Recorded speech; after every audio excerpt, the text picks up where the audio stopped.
Hey guys, it's gonna be daily bread number 15. We're rolling. Uh, Today we're gonna talk about a couple things, but I'm really trying to get these done earlier so I can actually edit them and put more time into putting subtitles in and making it less of a chore.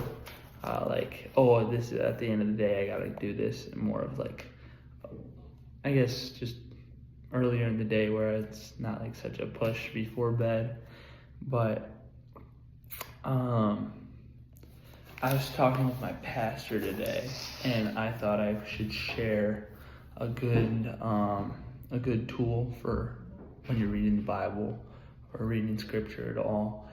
I know when I was first reading the Bible and first getting into the Bible, I was I knew that I should start in the New Testament, because it's easier to start from there. But I didn't know how to read it. I was just kind of going through blindly and just hoping that I'd understand it and recognize things. But he was telling me about this tool today. Some of you may know this, and some of you may are you serious? You don't know this, but I learned, and it's been helping me. It's called S.O.A.P.S. It's an acronym. The S is scripture, so you're gonna write maybe after what scriptures you read, what chapter, how long, that kind of deal. The next is O is observations, your notes, what stuck out to you, what verses stuck out to you, what happened, what God did, what people did, that kind of thing.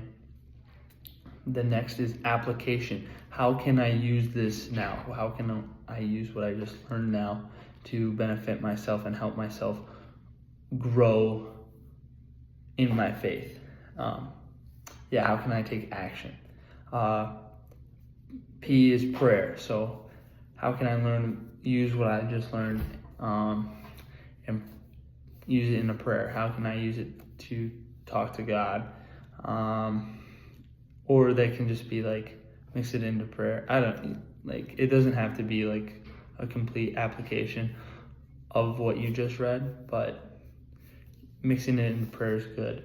And then S is share. So my pastor suggested that it can be just something super simple, like a short text to somebody hey, read this in the Bible today. Hey, we talked about this in church today, made me think of you.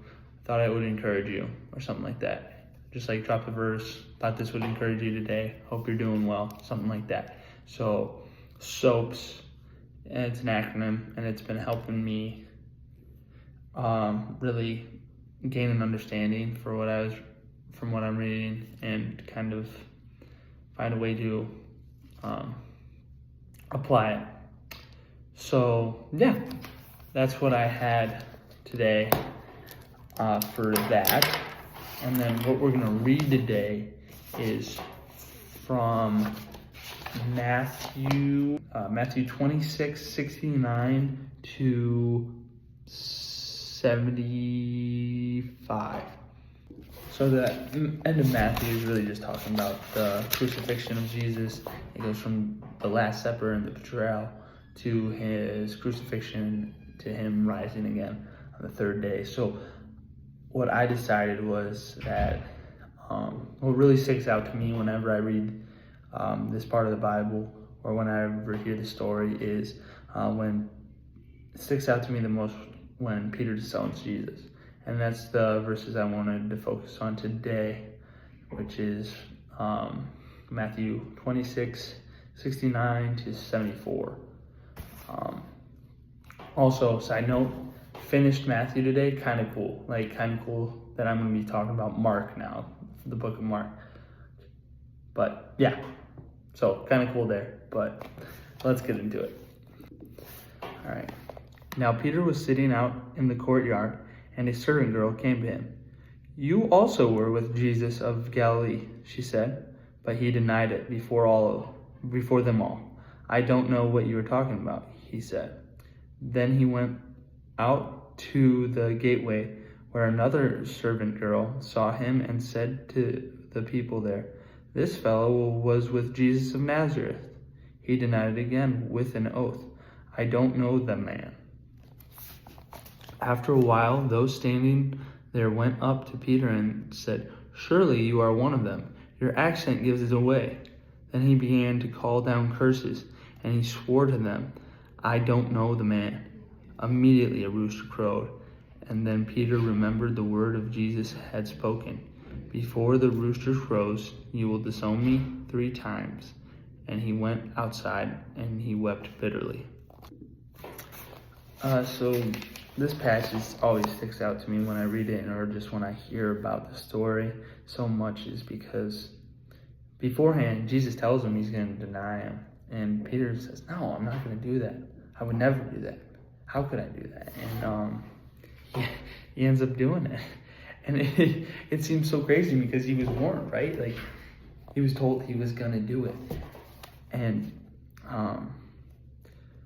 but I don't necessarily blame him. Like, Jesus was being crucified. There's this mob that's hurling insults at him.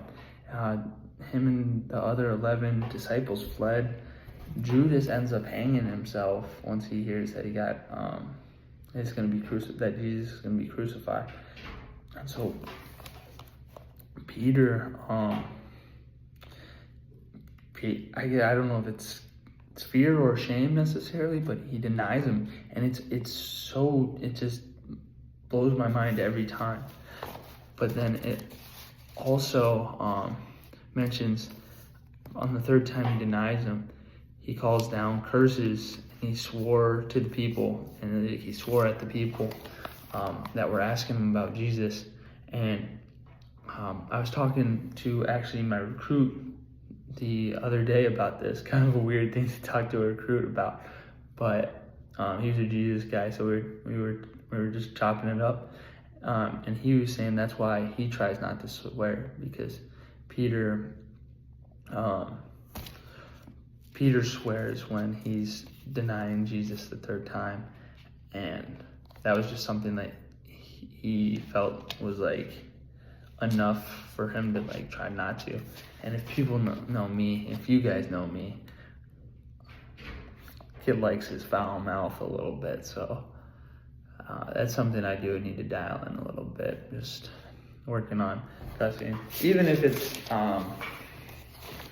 not necessarily in like a crude or rude way. Just maybe not using them so much. But that's just what I think about when I hear that Peter curses that he doesn't know Jesus. Yeah, that's really all I had today, guys. I hope you guys are doing well. It's Tuesday, but it's already felt like a long week.